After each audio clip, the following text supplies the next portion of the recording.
All right. Today I've been going online and I recently noticed that the WWE has released several superstars. Um, First of all, I'm not really surprised that they would release some of these guys because, I mean, let's be honest, some of these dudes have not been doing anything for like the past, I don't know, year or months or whatsoever. Um, so I see on their Twitter they recently released Hideo Itami.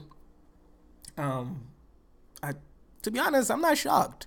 I mean, Hideo has been injured like almost for a year. I don't even know how long he's been injured, and they haven't really done much with him. He's just one of those guys that has just been sitting uh, on the sidelines. So, I mean, this was bound to come anyways. They had nothing to do with him. Uh, Now, I don't really watch the Cruiserweight at 205 Live.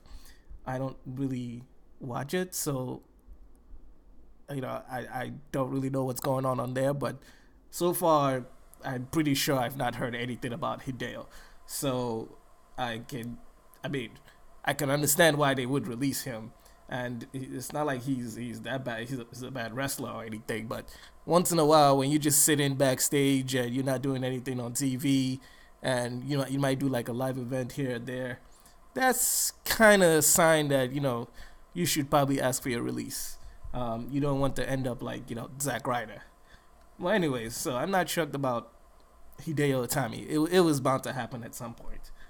The next person that I noticed here is Tye Dillinger, Mr. 10, or whatever his weird gimmick is. Um, this one too was also coming. I mean, the gimmick just never caught on. He probably had like much success with in NXT, like usually most guys usually do. Um, they usually have a good amount of success in NXT, but for some weird reason, whenever they translate to the main event, it's never the same. Whenever they move them to main event, it's just they can never replicate that success.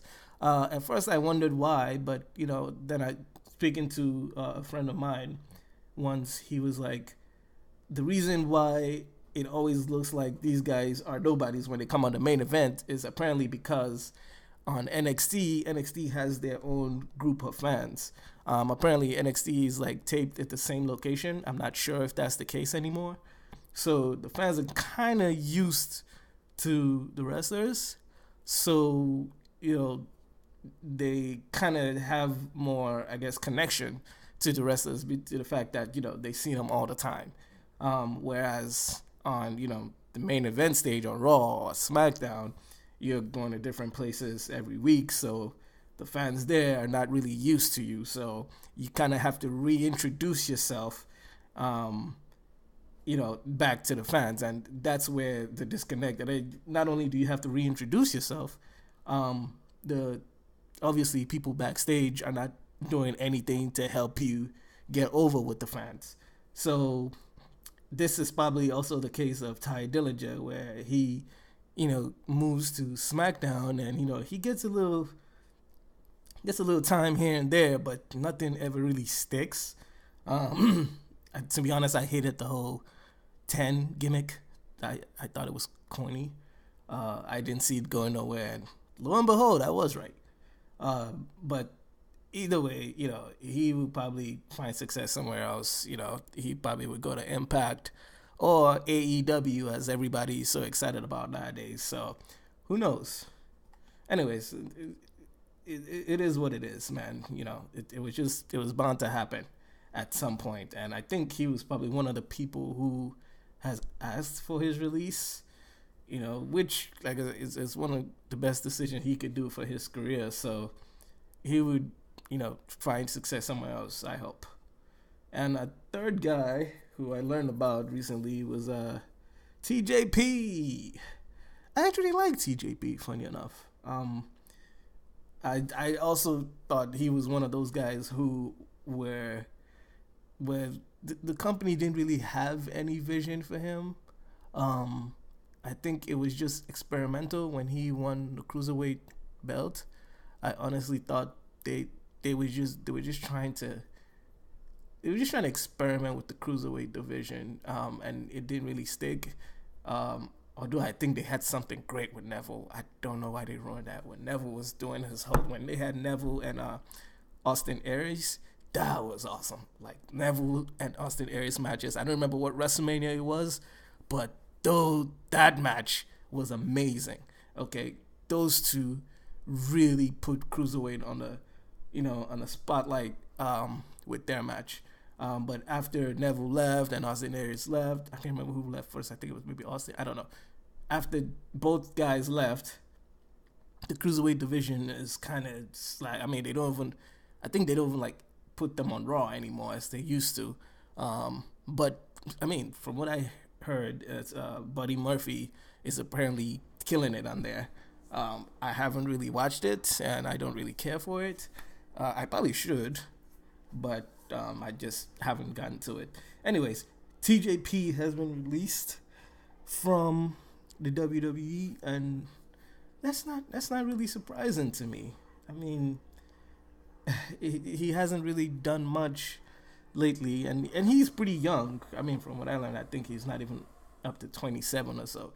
So he still has a very bright future in whatever he wants to do. So I think there's still a possibility that he could go and be like, he could be like Jinder or what's the other guy, Drew McIntyre, who left the company and then came back bigger than ever. So you never know. I actually believe TJP can really make it somewhere else because he still has time to build himself, to learn about the business, to build a better gimmick or whatnot. So yeah, this is not really a bad deal for TJ Perkins. I feel he would he still has time, so at least it's not over, if I have to say. These guys are all superstars in their own right, and this is just pretty much the company trying to just let go of people. I'm pretty sure they're doing this because AEW is kind of on their tail, and the wrestlers are very excited, so they're like, look, let's free up some money whereby we could sign people who AEW is probably excited about, or we could give people a bonus so they get to stay and not leave. So I think this is just WWE just trying to clean up the roster and focus more on people they need to focus on, and also be able to get more guys in. And not to mention, the NXT guys have started to move into the main event space, so I can understand why they would, kind of clean out the guys that have just been sitting on the sidelines, just to open more space for these NXT guys that are coming up.